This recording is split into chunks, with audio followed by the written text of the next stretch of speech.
വയനാട്ടിലെ 3 MLA-മാരും KC വേണുഗോപാലിനെ മുഖ്യമന്ത്രി സ്ഥാനത്തേക്ക് പിന്തുണച്ചതുമായി ബന്ധപ്പെട്ട് നിലപാട് വ്യക്തമാക്കുകയാണ് മുസ്ലിം ലീഗ് ജില്ലാ നേതൃത്വം.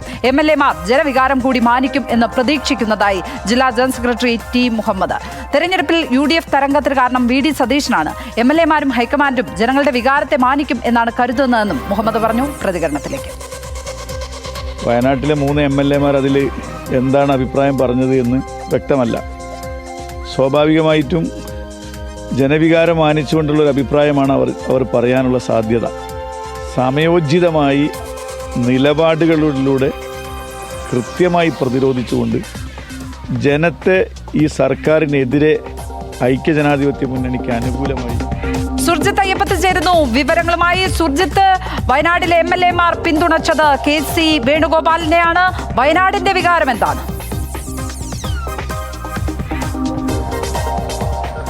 എന്തായാലും ഇതുമായി ബന്ധപ്പെട്ട് കൃത്യമായ നിലപാട് പങ്കുവെക്കലാണ് മുസ്ലിം ലീഗ് നേതൃത്വം നടത്തിയിട്ടുള്ളത്. വയനാടിനെ സംബന്ധിച്ച് മുസ്ലിം ലീഗിന് നിർണായകമായ പങ്കുണ്ട്.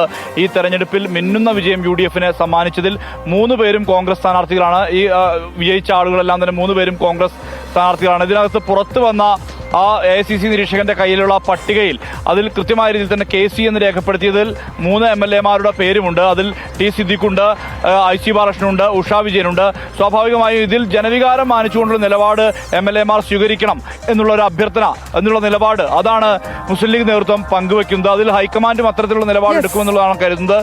പൂർണ്ണമായും VD സതീശനെ അനുകൂലിക്കുന്ന തരത്തിലുള്ള നിലപാടാണ് സ്വീകരിച്ചിട്ടുള്ളത്. പല ഘട്ടങ്ങളിലും ഒരുപക്ഷെ കോൺഗ്രസിന്റെ വീടുകൾ ഉൾപ്പെടെ മുണ്ടക്കൈ ചൂരൽമല പുനരധിവാസവുമായി ബന്ധപ്പെട്ട് അത് പൂർത്തിയാക്കാത്ത സാഹചര്യത്തിൽ മുസ്ലിം ലീഗിന്റെ വീടുകളാണ് ഒരുപക്ഷെ തെരഞ്ഞെടുപ്പിൽ വലിയ രീതിയിൽ ക്യാമ്പയിനിൽ മുന്നിട്ട് നിന്നത്. അത്തരത്തിൽ നിരവധി ഘട്ടങ്ങളിൽ മുസ്ലിം ലീഗ് പങ്കുവച്ചത്.